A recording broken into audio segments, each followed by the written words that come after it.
Hello दोस्तों। अब सर्दियां शुरू हो गई हैं। एक तरफ खूब पढ़ाई और एक तरफ सर्दी। मज़ा आ रहा है। दिल्ली से ज़्यादा पंजाब में सर्दी होती है, मैं जानता हूँ। ये आपकी उम्र ऐसी है जिसमें बहुत सारे विचार मन में आते हैं, बहुत सारी कल्पनाएं होती हैं, काफ़ी उथल पुथल होती है। शैतानियाँ भी करते हो, खेलते भी हो। लेकिन जिस तरीके से हमारे आसपास बहुत सारी और चीज़ें होती हैं, उस पर कई बार हमारा ध्यान नहीं जाता, और ध्यान जाता भी है तो हम सोचते हैं चलो ये तो रोज़मर्रा की चीज़ है और हम इसे भूल जाते हैं। अब देखो, बहुत सारे बच्चे बाल मजदूरी करते हैं, जुल्म होता है उनके साथ। आप लोग तो बहुत सौभाग्यशाली हैं, लकी हैं कि आप स्कूल के अंदर खूब पढ़ाई कर रहे हैं, बड़े बड़े सपने देख रहे हैं। लेकिन पंजाब में ही बहुत सारे बच्चे हैं और पूरे हिंदुस्तान में इतने सारे बच्चे हैं कि स्कूल नहीं जा पाते। तो उनके बारे में भी हमें सोचना है। हमारे आसपास बहुत सारी बुराइयां हैं, लेकिन आज मैं आपसे एक ऐसी बुराई के बारे में बात करना चाहता हूं जो भीतर ही भीतर चलती रहती है, दबी छुपी रहती है। लोग घुटते रहते हैं, बच्चे घुटते रहते हैं, माँ बाप घुटते रहते हैं, लेकिन बात नहीं करते, क्योंकि इस मुद्दे पर बात करने में शर्म आती है। और हमें सिखाया भी ये जाता है कि अगर आपके शरीर के साथ कोई गड़बड़ करे तो मुंह मत खोलो, बोलो मत। और इसको हम लोग कहते हैं आजकल चाइल्ड सेक्सुअल अब्यूज़, या बच्चों का यौन उत्पीड़न। अब आप सोचते हो कि यौन उत्पीड़न का मतलब बलात्कार या और बहुत ही गंभीर कोई अपराध हो, हत्या हो जाए। ऐसा भी होता है, लेकिन कई तरह के यौन उत्पीड़न चलते रहते हैं, और इसका असर शरीर पर भी पड़ता है, दिमाग पर भी पड़ता है, पढ़ाई लिखाई पर भी पड़ता है, और इसका असर हमारे पूरे व्यवहार पर पड़ जाता है और हमें पता भी नहीं रहता। हम सोचते रहते हैं, तरह तरह की कल्पनाएं आती रहती हैं, लेकिन हम हिम्मत नहीं जुटा पाते। हमारे देश में हर घंटे में 2 बच्चों के साथ कुछ ना कुछ ऐसी हरकत होती है जिसको हम सेक्सुअल अब्यूज़ या यौन उत्पीड़न कहते हैं। बलात्कार भी लगभग इतने ही हो जाते हैं। तो इस पर चुप्पी साधे रहने से काम नहीं चलेगा, और ये मानना कि चलो भूल जाओ इस चीज़ को, इससे भी काम नहीं चलेगा। हमें कम से कम जानकारी होनी चाहिए कि हमारे शरीर को हम कैसे सुरक्षित रख सकते हैं, हमारे मन को हम लोग कैसे मजबूत बना के रख सकते हैं। इसी पर हम लोग आज चर्चा कर रहे हैं।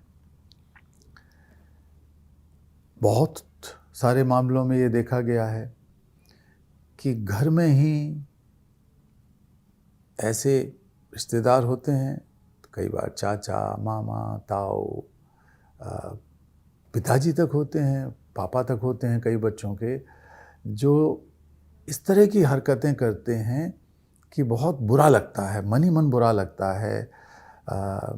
बहुत छटपटाहट होती है, लेकिन हम बोल नहीं पाते शर्म के मारे। वो भी यौन उत्पीड़न है।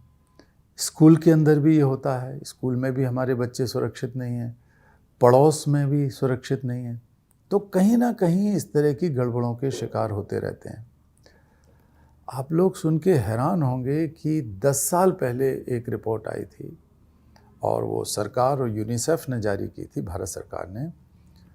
उस रिपोर्ट के हिसाब से भारत में हर 2 में से एक बच्चा, मैं बता रहा हूँ, 18 साल की उम्र पूरी करने से पहले पहले इस तरह की यौन हिंसा का शिकार हो जाता है। अब उसमें गलत तरीके से बड़े लोग छूते हैं, गलत तरीके से ऐसी बातें करते हैं जो आपको सुनाकर कही जाती हैं, और आपको बहुत बुरा लगता है, छटपटाहट होती है, आप असहज महसूस करते हैं, इनकम्फर्टेबल होते हैं आप। तो ये चलता रहता है। अब इसको समझने की ज़रूरत है कि 2-3 तरह के यौन उत्पीड़न होते हैं। पहले तो छूने का तरीका कि कैसे लोग छूते हैं। अब कहीं ना कहीं लोग सोचते हैं कि बच्चे बोलेंगे नहीं, बच्चों के शरीर धीरे धीरे विकसित हो रहे हैं तो लोगों की गंदी नज़र होती है, तो ऐसी जगहों पर छूते हैं जो नहीं छूना चाहिए उनको। मोटे तौर पे ये समझने की बात है कि जिन शरीर के अंगों को लड़के या लड़की दोनों, केवल लड़कियां नहीं लड़के भी अंडरगारमेंट पहन के रखते हैं, कच्चे बनियान के अंदर हम लोग रखते हैं संभाल के, सोच के कि ये सुरक्षित अंग हैं। अगर वहाँ कोई हाथ लगाता है, वहाँ देखता है, तो वो भी समझो कि यौन हिंसा है एक प्रकार की। और मोटे तौर पे ये समझने की ज़रूरत है कि हमारी जांघों से ऊपर और हमारे मुंह से मुंह तक कई अंग ऐसे हैं, 4 तरह की चीज़ें ऐसी हैं। कोई अगर आपको पैरों के जांघों के बीच में छुए तो समझो कि वो गलत इरादे से छू रहा है। धोखे से भी छूने का नाटक करे तो भी समझो उसका इरादा गलत है। और थोड़ी देर में बच्चे हमारे समझ जाते हैं, तुम लोग भी समझ जाओगे कि गलत इरादा है उसका। इसी तरह अगर दोनों पाँव के पीछे की तरफ कोई छूता है, आपकी कमर के ऊपर और जांघों के कमर के नीचे और जांघों के ऊपर, तो भी समझो कि गलत है। कोई छाती को छूता है जानबूझकर या नज़दीक से आके रगड़ता है तो समझो कि वो भी यौन उत्पीड़न है। कोई मुंह पे हाथ रखता है, मुंह बंद रखता है या अपना मुंह आपके नज़दीक लाता है तो भी यौन उत्पीड़न है। क्योंकि इसमें घुटन होती है, इसमें कहीं ना कहीं छटपटाहट होती है। ऐसा खुद सोचो कि ऐसा होता है कि नहीं होता, तो ये समझने की बात है। दूसरा,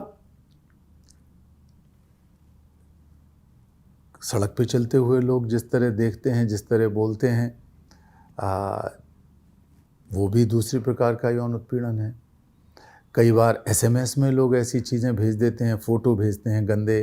कई बार आप नहा रहे हो या इस हालत में हो कि कपड़े बदल रहे हो, तो कोई अगर देख रहा है आपको या फ़ोटो खींच रहा है आपका, तो वो भी गलत है, गैरकानूनी भी है। वो गलत तो है ही है, गैरकानूनी भी है।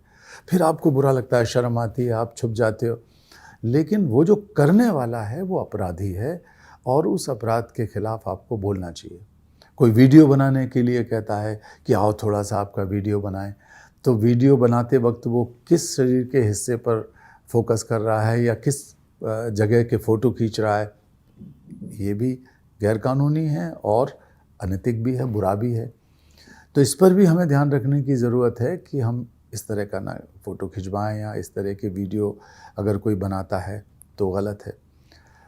ये भी संभव है कि कोई मौका देखकर अपने टेलीफोन पर, आजकल तो सबके पास टेलीफोन है, तो फ़ोन पर आपको दिखा रहा हो कोई ऐसी फिल्म जो गंदी फिल्म है, अश्लील है, आपको लगता है अरे ये गंदा है, मैं नहीं देखना चाहिए था।